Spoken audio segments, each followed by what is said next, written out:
In March 2014, what began as a search for a missing motorcycle taxi driver in the outskirts of Ibadan, Nigeria, would uncover a scene that would haunt the community and the nation forever. A horrifying discovery quickly sparked rumors of ritual killings, human trafficking, and dark magic practices that sent shockwaves across Nigeria, even reaching top elected officials. To this day, the events surrounding the Soka Forest remain a mystery, with nobody credibly accused of the evils uncovered there. But as late as 2023, the number of killings and missing persons has been on the rise again, prompting many to wonder if a satanic cult is responsible and returning for revenge. Hello, citizen. This content creator is a confirmed conspiracy theorist and has been subject to repeated penalties for spreading controversial rhetoric. Please proceed with caution, trust the government, remain silent. Your compliance is appreciated and, of course, non-negotiable.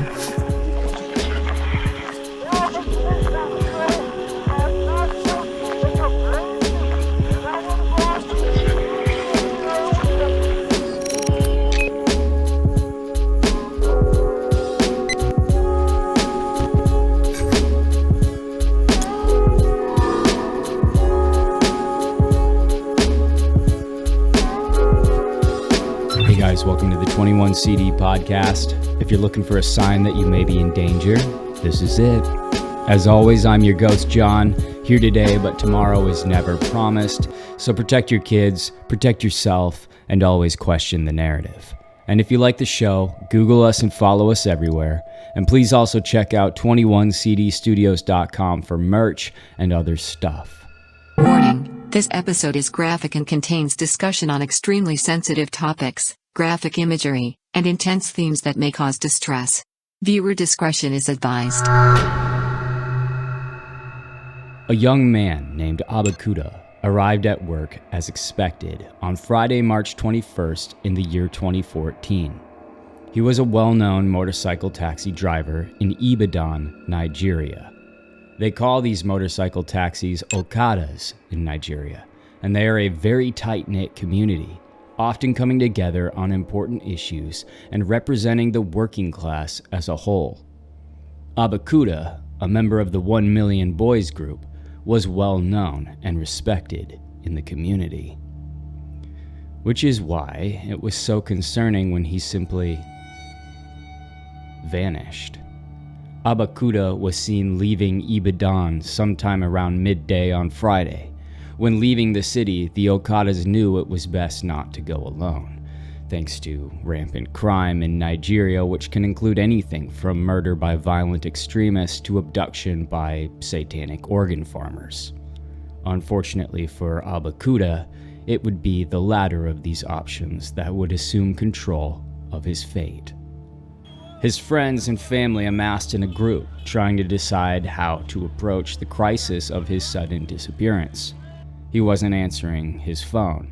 Nobody really knew where he was. Panic was beginning to ensue. Emotions were high, and there was a palpable tension in the air. Then, someone's ringtone pierced the chaos sharply. It was Abakuda. The phone call from Abakuda would be short and fragmented and filled with desperation, the kind of communication that leaves more questions than answers. Imagine just the static, laden voice of a man speaking in hushed, panicked tones. He's fearful that someone might overhear him. The background is filled with these muffled sounds that appear to be from other captives. Abakuda somehow relays that there are maybe 8 of them, and they are trapped, being held captive underground. Allegedly, he was able to provide some landmarks with the little battery power and signal he had left, and these landmarks were well described, fortunately. A path near the Ibadan forest, perhaps some burned out vehicles nearby. These tips would ensure his friend's arrival promptly. He might struggle to breathe, as if in a confined space in these moments, catching his breath between phrases. His words were probably jumbled and panicked, slipping in and out of coherence, and in all the chaos of being kidnapped, he may have remembered some things wrong as well. He wasn't exactly, it seems, shown where they were going, so he would have had to piece things together as he noticed and remembered them on his way to wherever he was being taken.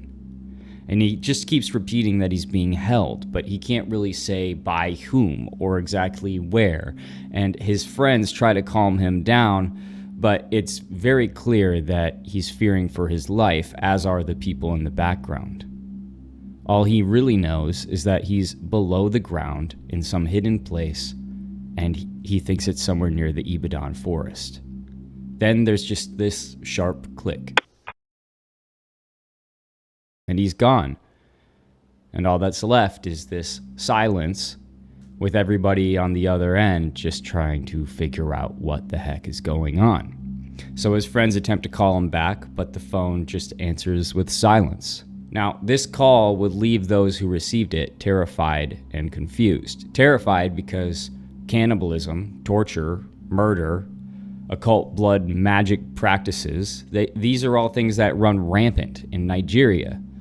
As if the guerrilla warfare and crime syndicates were not enough, Abakuta provided no ransom value, though, which implied that he was sort of abducted for a much more sinister reason. Nigeria is also widely known to have a body farm problem, and that's exactly what it sounds like, folks.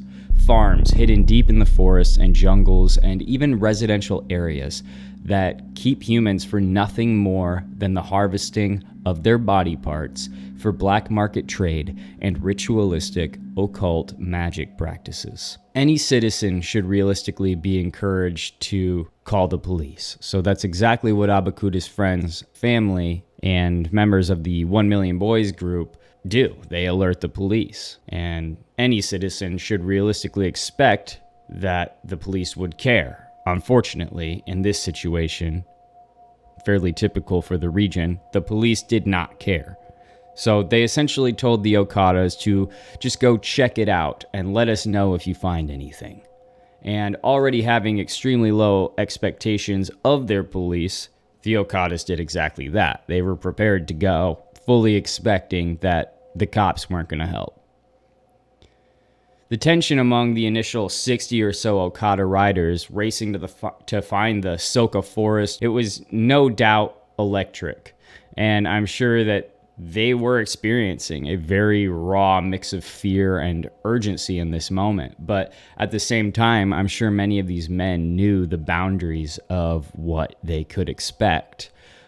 In most Western countries, finding a body in the woods is quite shocking and might send one of us to therapy for years afterwards. In Nigeria, finding 100 bodies in the woods is only somewhat shocking, as the issue of missing and murdered family members is very prevalent in the lives of so many Nigerians. They know all about the body factories and all about the occult organ farming and the corrupt officials and the medicine men and women who snatch up babies and the socially outcast or the medically incompetent, the mentally incompetent. This is a real problem in Nigeria. There is a very sort of defined structure of humanity, and they still believe that in Nigeria, if you're sort of on this lower end of the spectrum in society, you're not really a real human being, and therefore your body parts being farmed is actually not only somewhat expected, but also something that the officials don't really do anything about, at least not in 2014 and this time. So as the riders gathered, I'm sure the air was thick with this sort of sense of dread. Word had spread already that one of their own had gone missing by now, and it wasn't the first Okada to go missing in recent history, so there was a sense of urgency. This, as a matter of fact, would have been the third Okada in recent history that went missing, which is one reason they were ready to just be done with the whole thing and try to catch the guys who were guilty. So their engines are roaring to life on their back of motorcycles, and they're speeding down these dusty roads. The deeper they rode, the thicker the trees grew. They were going deeper and deeper into this sort of miniature wilderness that was kind of surrounded by inhabited areas. And as they neared this Soka Forest area, they realized that though the landscape is thickly wooded, there are still some residential areas nearby. So Abakuta might not be unsavable. There might be other people around here who know what's going on. And whether they found these burned out cars or some other landmark is kind of uncertain, but the Okadas were eventually able to locate this overgrown path that Abakuta had mentioned in his phone call. And this was an area that was so dense and the path was so overgrown that these dudes had to basically walk no more than maybe two of them abreast to each other.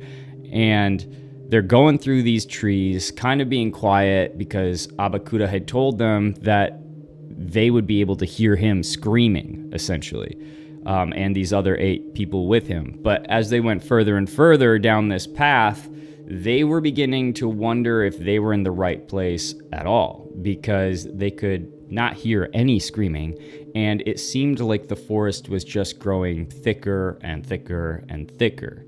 The path didn't seem like it was used very regularly. They weren't really sure what was going on or where they were going.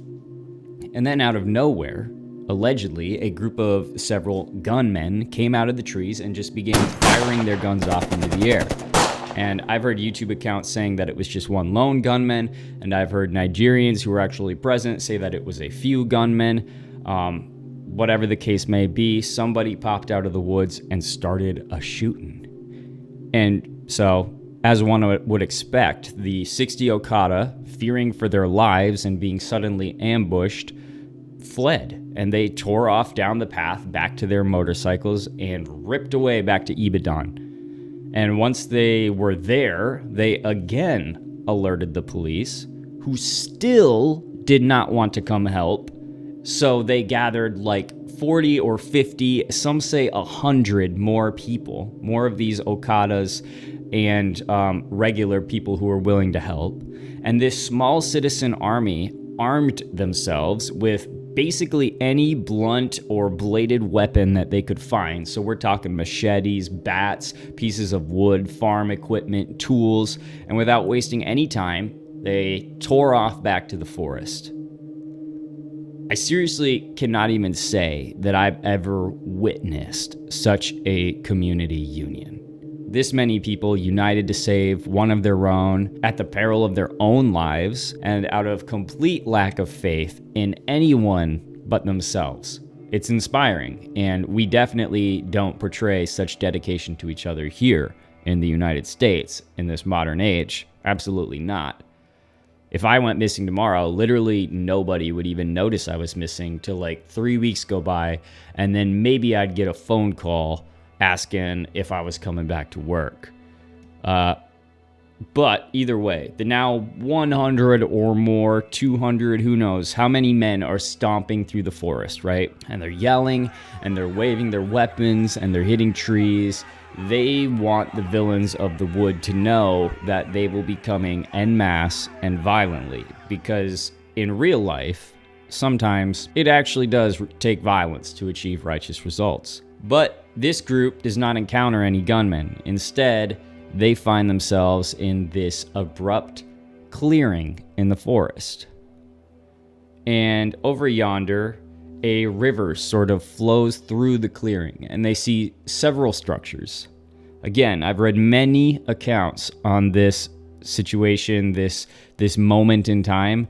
I've read so much about what happened, and I've heard differing tales, basically. But it appears that many of the YouTubers discussing this are regurgitating some misinformation, I should say.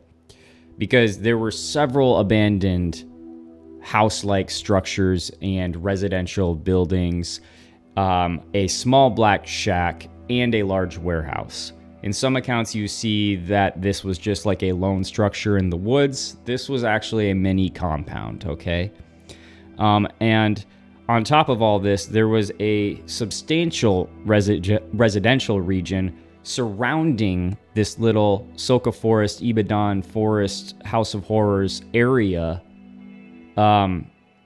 So there were people actively living in the area, okay?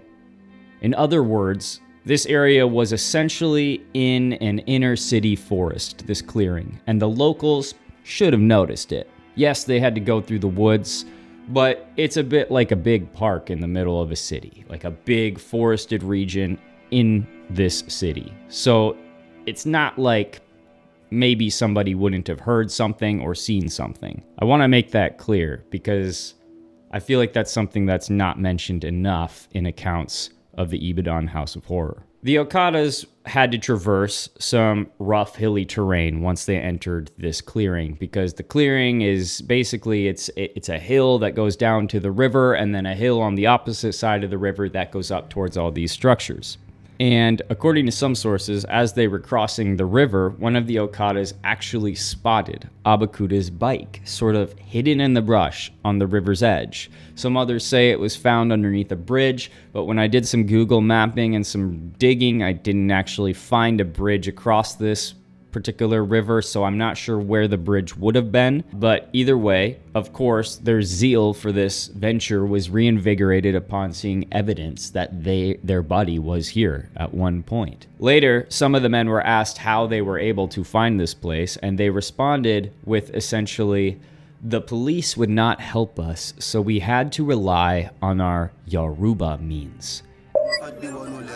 The victim that was abducted by the hounds on Friday is my friend.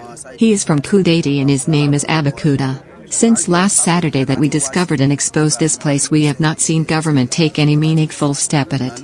Although they brought caterpillars today, but we are not impressed, as yet they have not done the significant work. So we decided to trace through our native, Yoruba, means. We detected through our means that the victim is around this place. This can be interpreted several different ways. Ironically, the Yoruba means usually involves some kind of use of magic, shaman guidance, sometimes even ritualistic sacrifice of animals or people. And many people blame the Yoruba ways for the body factories themselves and the prevalence of occult murders in Nigeria. The Yoruba religious tradition has influenced other spiritual practices around the world, especially in the Americas, where enslaved Yoruba people brought their beliefs. This is how it typically happens. And these traditions evolved into religions like Santeria in Cuba, Candomblé in Brazil, and Voodoo in Haiti, often blending with elements of Catholicism and local practices. I could go down the whole list of these religions and others inspired by Yoruba and basically outline their similarities and differences, but I think to keep this concise, I'll just leave you with this. All of these beliefs hinge on occult magic practices, human and animal sacrifices, blood magic, sometimes cannibalism, and the existence of multiple deities, which can at times include the saints from Catholic beliefs. So it's ironic that the two sides of this sort of religion were battling each other in this jungle. The perpetrators of atrocities that are about to be discussed are also rumored to be followers of Yoruba. That's right, I said are also, because they're still out there. After scaling the steep hill on the other side, the throng of men arrived at this small, decaying structure. It was a shack, blackened with age and neglect, kind of small, and some assumed that this was a guard shack as it had one window that was sort of facing the tree line. So cautiously, a few of the braver men burst through the door, yelling and preparing to either die or club a Satanist to death.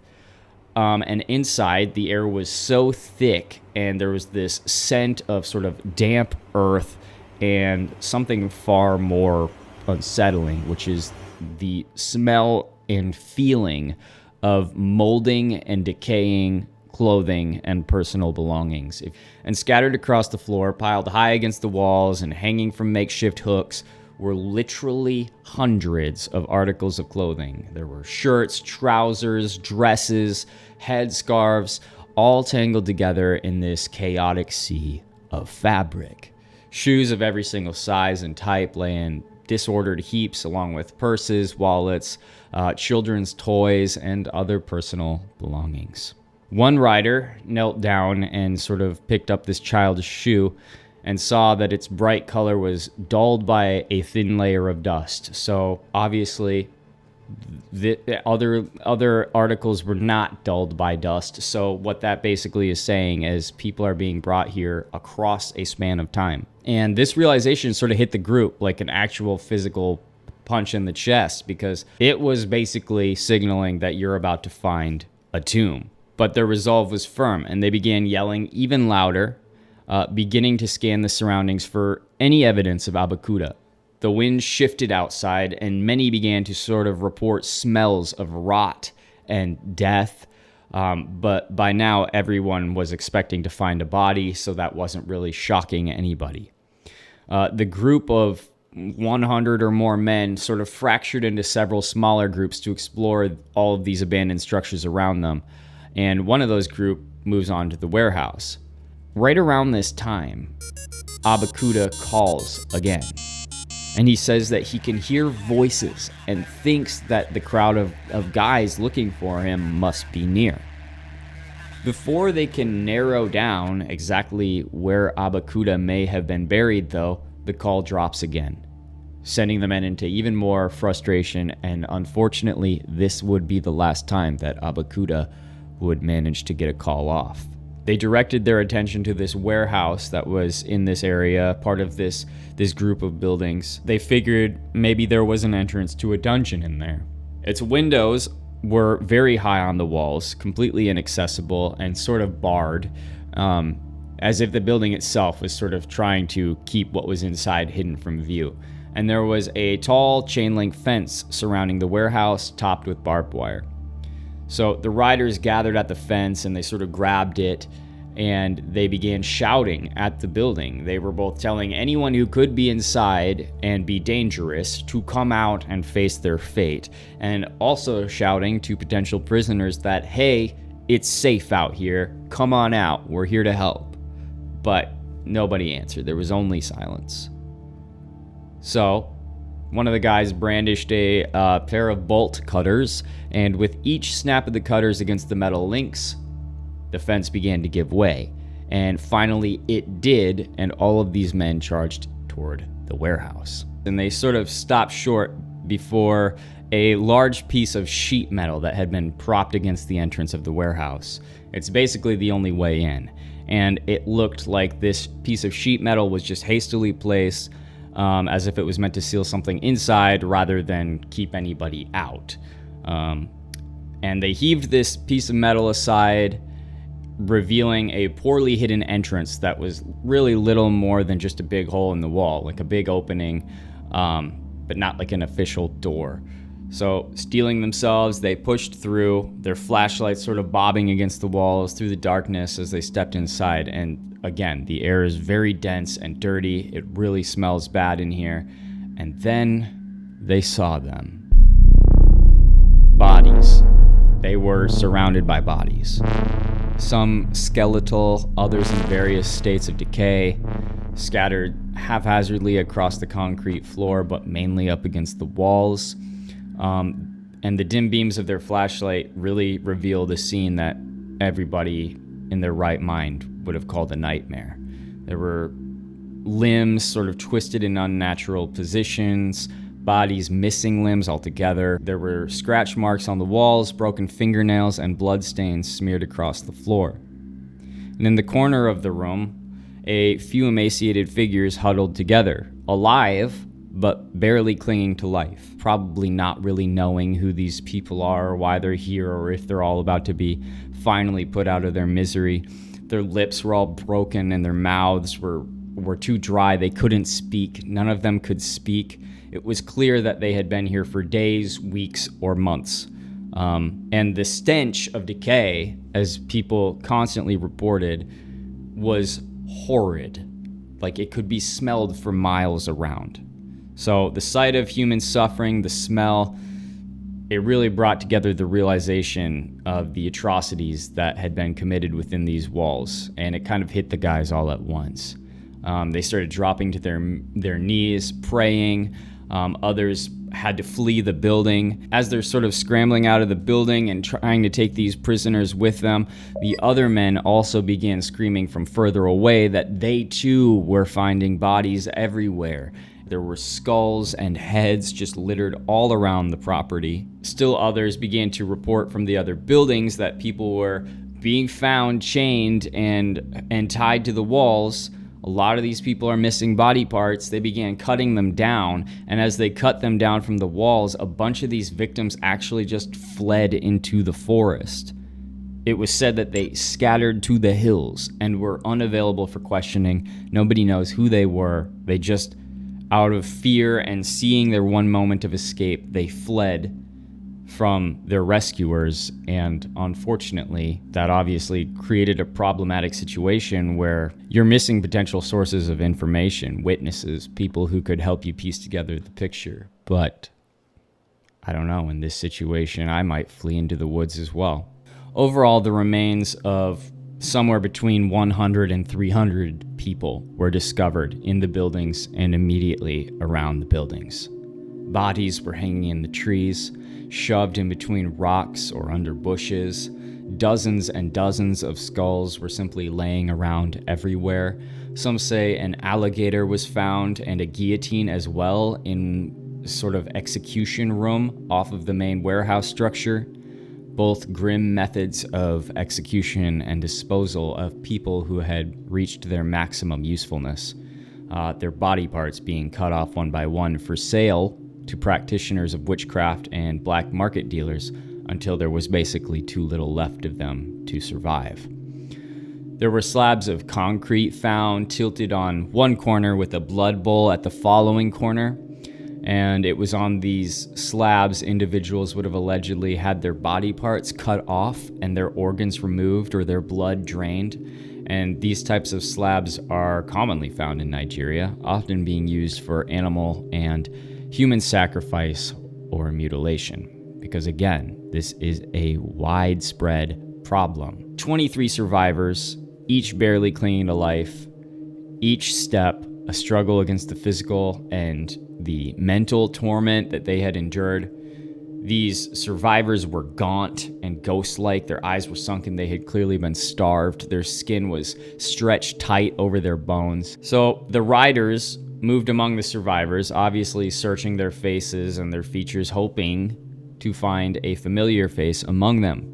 But as we already mentioned, Abakuda, the missing Okada rider who had driven them on this desperate search, was nowhere to be seen. So the survivors, tried to help them as much as they could, but they weren't able to relay any useful information whatsoever about Abakuda.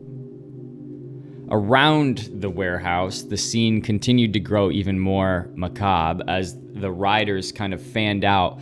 They uncovered hastily dug graves scattered throughout the overgrown lot behind the buildings, shallow mounds of earth barely covering the remains within. All of this sort of hinted at this grim attempt to basically keep the smell to as much of a minimum as possible. And one by one, the riders began to dig, because many of them were missing friends and family, besides Abakuda. And they uncovered more decomposing bodies and skeletal remains, nearly all of them missing pieces and parts. The mass graves were really a testament to the atrocities committed here, because in all, it's not exactly known how many people were buried in the graves. All those bodies that they did find, that does not include the people that were underground.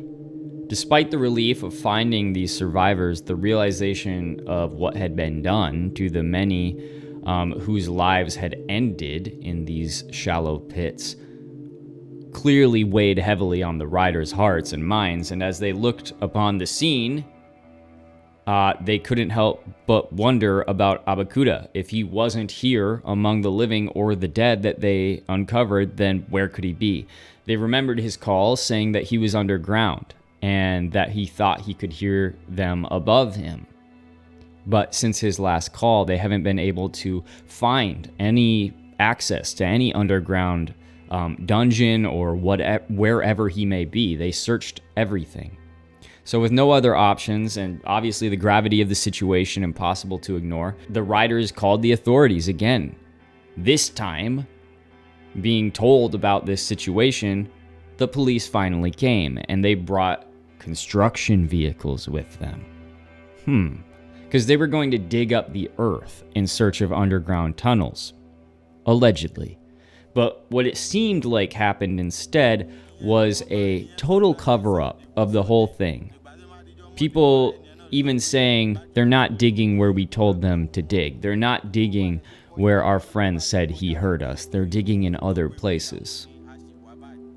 Before bodies could be recovered and identified, and before a proper investigation was ever performed, they demolished the buildings and buried everything in the earth.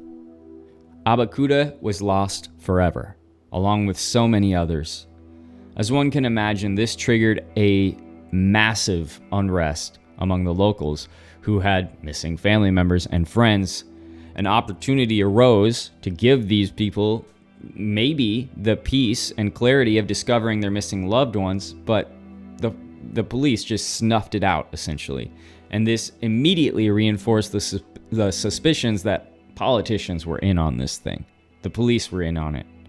It is widely believed that many of these individuals in power in Nigeria have used human sacrifice or magic involving human body parts to achieve their desires and their offices. They do this by essentially paying witch doctors to perform such actions over and for them. And such practices are not uncommon at all in Nigeria. Every election year, 2023 being one such year, sees a massive spike in disappearances and the discovery of sacrificed human beings across the entire nation. When interviewed, locals spoke of a hidden back road, which is kind of interesting. It was barely wide enough for a single vehicle to navigate, which wound its way through the dense woods surrounding this Soka Forest that contained the Ibadan House of Horrors. So for over a decade, many had noticed a black Jeep that would allegedly appear almost every night. Arriving like clockwork sometime around 8 p.m., it would make its way toward the old secluded buildings deep in the forest, and sometime around 9:30 p.m., usually about an hour and a half, the Jeep would be seen again leaving the area. Nobody in the community knew the identity of its driver, only that it was some kind of man. Glimpsed through the fleeting shadows and dim moonlight, they could kind of see that he was a man, but they couldn't really see his face clearly. So nobody knows who this guy was. It appeared that every time the Jeep came, screaming would start somewhere in the forest. And the locals knew about this.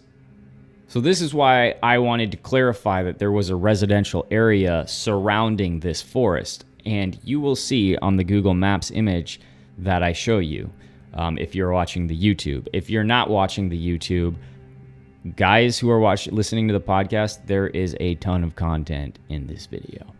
It seems like the locals could have done something about this and failed to, because these screams and cries would carry through the night air, through the still air of the forest.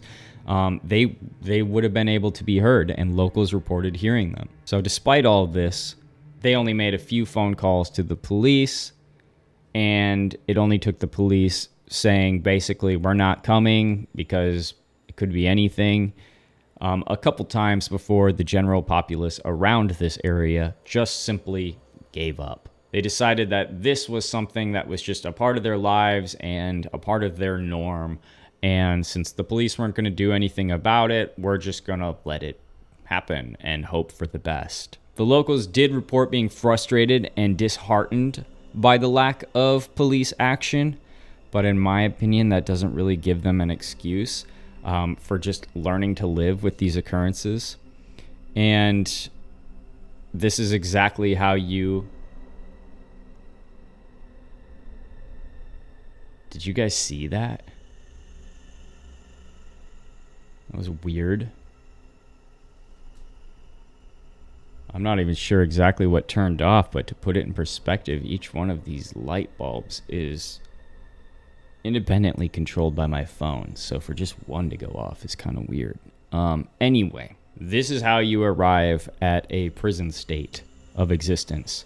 And this goes for every single listener right now. This is how you arrive at the prison state, where you are basically an NPC, just sort of taking on the day, whatever obscenities or weirdisms that are going on around you. Oh, well, that's just part of my normal. Just got to do my job. Just got to do my little thing and get my little life going and blah, blah, blah. Meanwhile, the Ibadan House of Horrors is 2 blocks away. But, well, I called the police and they didn't do anything, so it must be nothing. Investigators afterwards, after the whole thing went down, claimed that there was absolutely no way that the locals couldn't have known about this horror house based on the stench alone and the screams that were allegedly heard. The smell of decomposing human bodies in the air was smelt from miles away, it's said. The locals, though, continued to maintain that the worst they thought maybe it was an insane asylum. Okay. A reporter from the Vanguard penned the following. When Governor Ajimobi got to the scene, he tried to calm the crowd of angry individuals who laid siege to the place, pleading for patience and attention. He explained that the visit was to sympathize with families of those who lost their loved ones to the kidnappers, get to the root of the incident, and get all the suspects arrested. He said, the reason why we came here today was because of an ugly incident that happened. We were informed that you, the residents, did not know what was happening here. As you did not know, so we too did not know. If you who live in the neighborhood did not know, how then can we who live far away know? But we thank God for exposing all those who did these horrible things. God would expose them. We whom you have entrusted the governance of this state through your votes, God will use us to punish the culprits. As you say amen, God will use us to reform the state. If we would not reform it, God should deny us gaining political power. What the heck? So, hey guys, it's your fault. If you guys didn't know, how the heck are we supposed to know? So if you guys wanted us to come, then you should try a little harder for us to get here. Also, thanks for actually finally getting us here. Now, if you pray real hard, God will keep us in power, and then we can get all the guys who did this, because we don't know where they are or who they are. So we're basically useless unless you guys pray us into continued power. Classic. Absolutely classic. As you did not know, so we too did not know. If you who live in the neighborhood did not know, how then can we who live far away know? Vigilance protecting your people mainly. Okay, moving on. The problem with this statement is everybody knew, and everybody reported it. The police and the government chose not to do anything, so even in this moment, while pleading for silence from the masses and support for further power, the governor basically lies and blames this situation on who exactly? Certainly not themselves. Like we've said before, in Nigeria, the issues of cannibalism and human sacrifice are deeply troubling, with some regions facing a widespread problem where ritualistic killings are fueled by beliefs in this powerful magic, okay? So to meet the demand for these dark practices, so-called witch doctors are said to operate these covert factories that process human body parts. And sometimes it's not the witch doctors who are running the factory. Sometimes it's just them buying from the factory. But these factories provide supplies for rituals believed to bring prosperity, protection, or other supernatural benefits. So my point is, it doesn't just have to be big politicians who are benefiting from this kind of trade. And because it is such a widespread issue, being utilized by everybody from the lowest to the highest, you would think that the police force would sort of have, some sort of process for this, some sort of way of combating this, some sort of method for investigating this or something. You would have something, I would think. But I'm just a podcaster talking smack from halfway across the world. So who was the guy in the Jeep? Some say he was a witch doctor. Others say an overseer. But some locals actually believe that he was literally just a black market body part supplier. So he would come there and basically get body parts for the black market and sell them. According to some accounts, the man's visit to the warehouse were following a predictable pattern, right? Arriving at 8 o'clock, leaving at around 9:30. He would arrive under the cover of darkness, make his way inside, where he would essentially place an order to the warehouse workers. This is kind of what it's assumed happened. And he would request a specific body part or body parts, each with a particular purpose for the rituals that he supplied.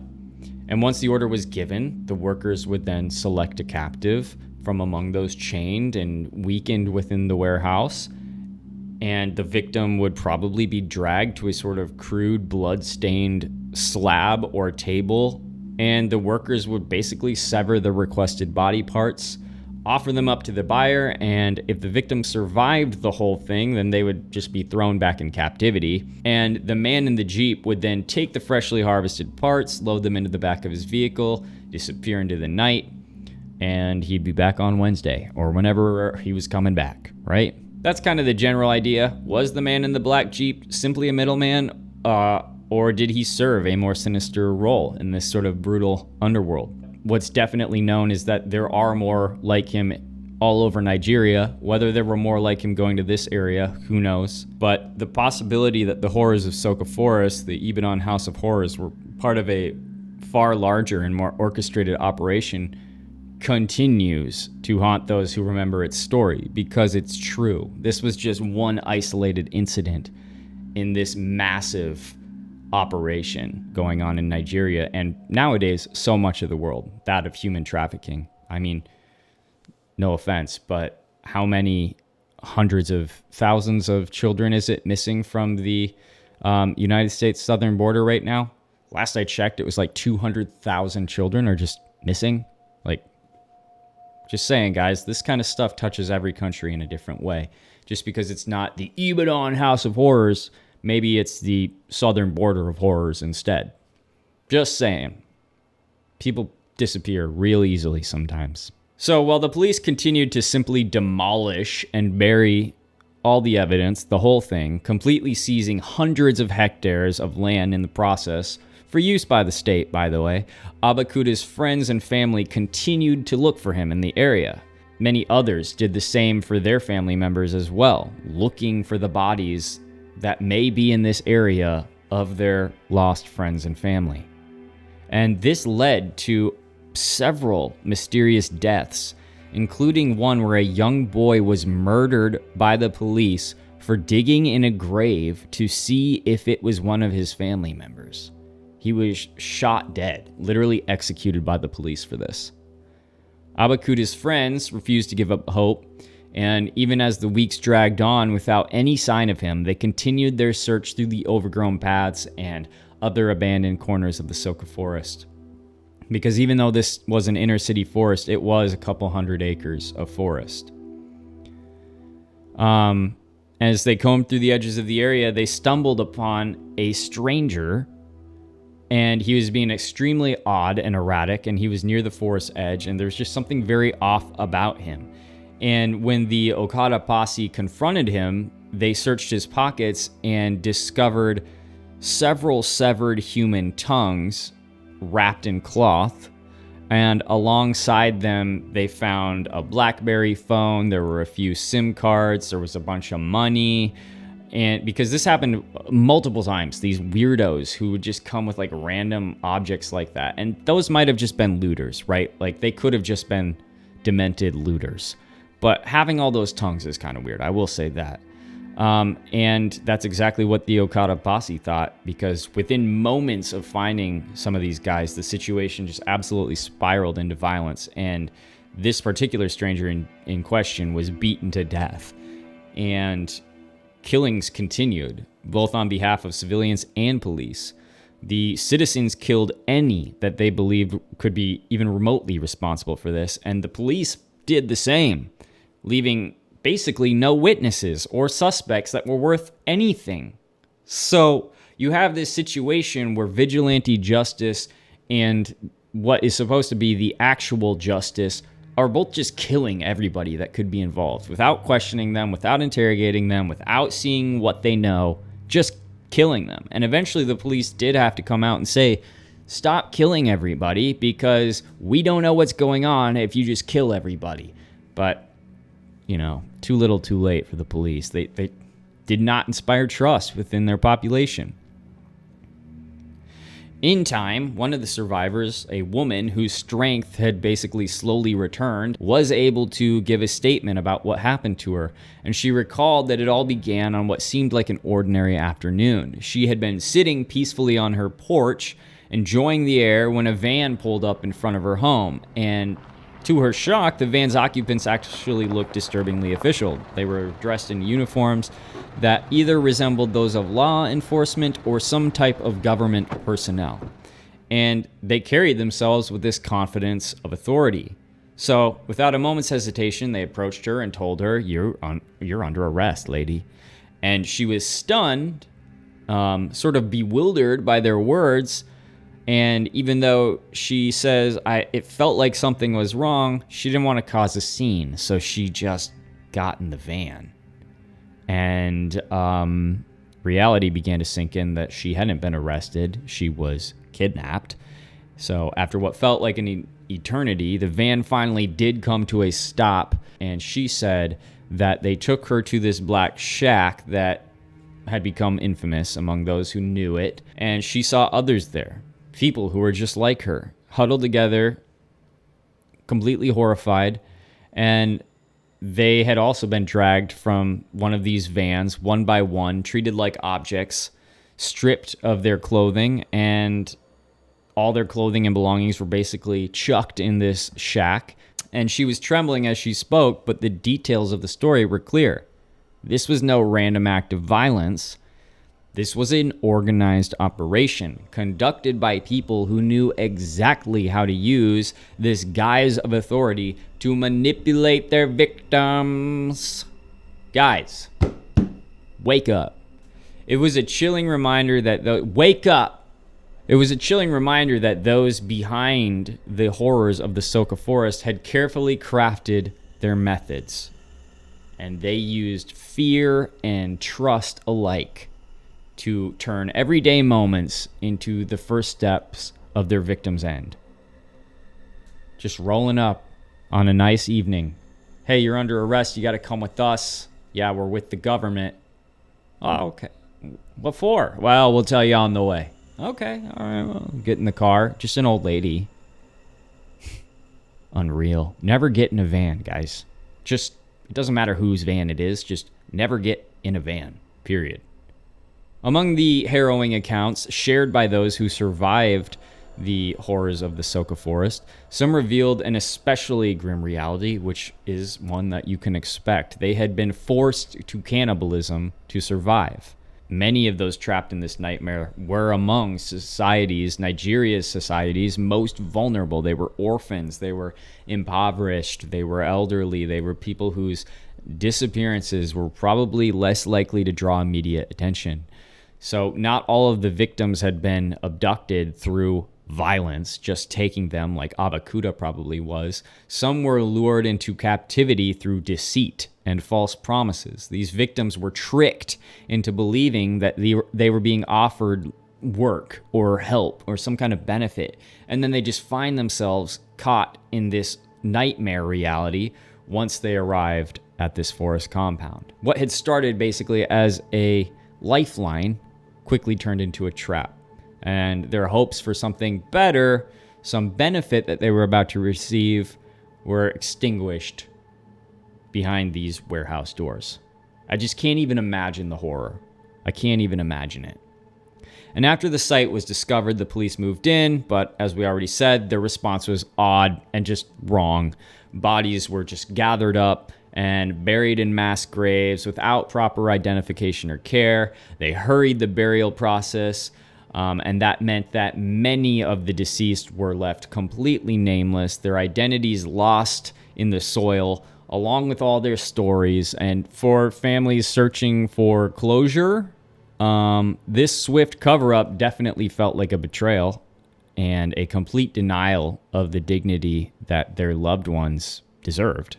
This callous handling of the dead sparked a wave of public outrage, as you can imagine. Families who had hoped for answers found themselves faced with indifference and secrecy instead, adding salt to this wound of their loss.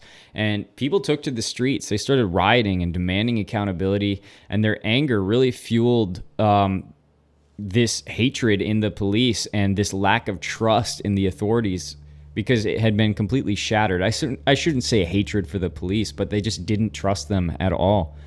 So obviously these murmurs grew louder and this public outcry increased.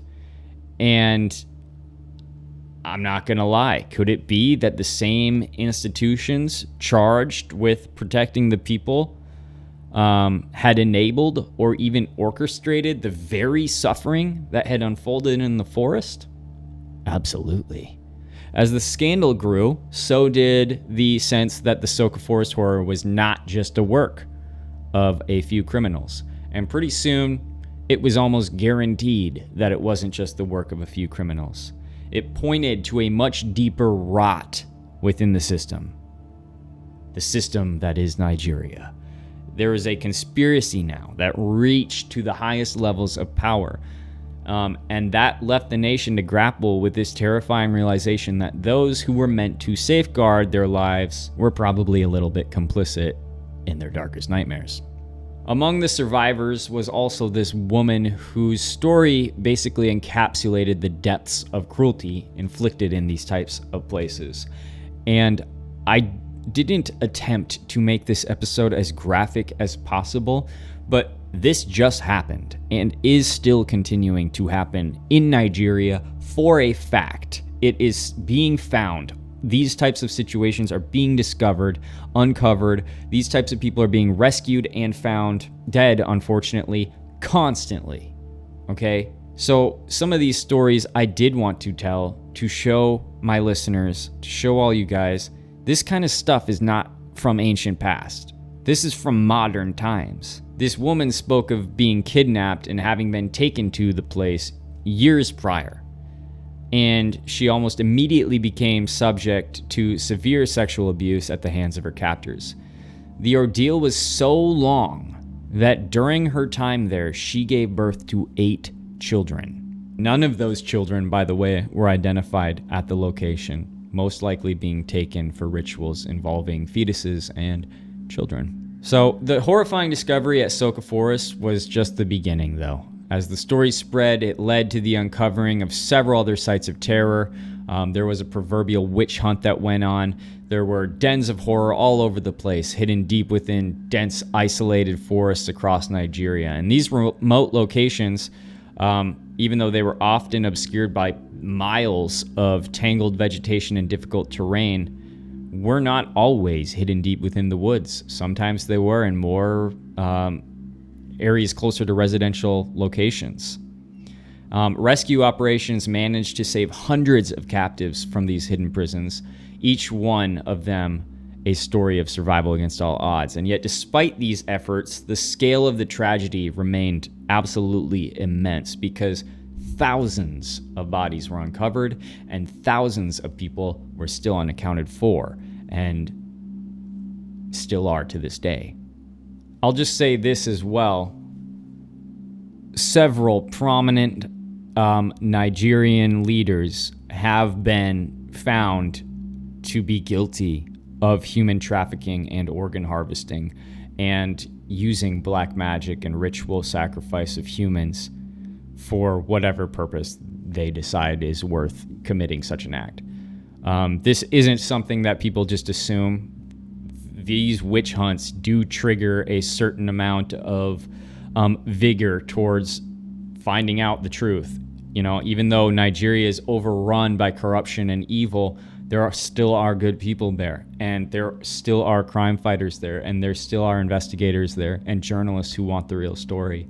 And by all of them looking, yes, several people in Nigeria's top elected officials have been taken into custody for these crimes. Not the Soka Forest of Horrors crimes or the Ibadan House of Horrors crimes, but others like it. So we might never know exactly how deep this rot goes, but it's probably safe to say that Nigeria is definitely built on the sand. And there are many stories to this day of individuals who are doused even in oil to be burned for their evils. But for some reason, some of these people just can't be set ablaze because of incantations that they mutter during their executions. Like we said before, though, this witch hunt was not all bad. Some of the bad guys were getting caught, and some of the victims were getting rescued. Several women were rescued from alleged baby factories. Remember when we talked about those in Ukraine? Where they claimed that they had been sold into this trade for 100,000 Nigerian nairas. And if you're wondering, that is $58.96 in the United States.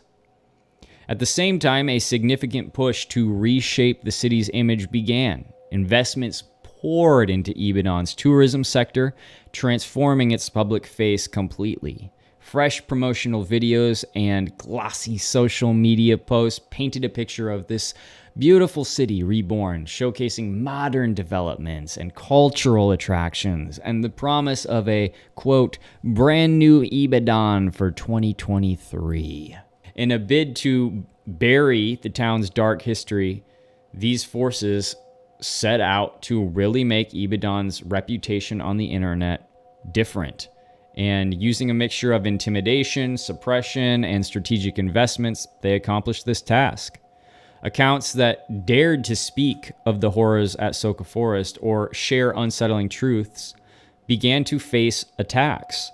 Social media posts were flagged en masse, leading to takedowns and account suspensions, while vocal critics and independent investigators found themselves targeted by more dangerous methods. Reports emerged of witnesses being silenced, some disappearing without a trace, and others found beaten or threatened into silence. So even though we're supposed to protect you, you're now ruining the reputation of Ibadan, and therefore we will now harm you, says the government. Journalists who tried to shed light on the deeper stories behind the disappearances and the alleged government involvement faced violent consequences, with some even dying unexpectedly, right? The narrative of a city haunted by its past was drowned out ultimately by these cheerful little ads and travel guides and influencers encouraging people to visit. And you can go on YouTube and check that out for yourself. It's true. Anyone who searched for Ibadan online would now encounter a flood of videos and articles celebrating its revival, with little trace of the chilling events that once destroyed its name, unless you know how to look for those things. But we all know what happened. I know what happened. And now you know what happened. But if you're wondering what's going on at the Ibadan House of Horrors these days, you'd find they built a school on top of it. Reportedly, the school struggles with enrollment. Thanks for checking out 21st Century Dystopian. Don't drink the water and question everything.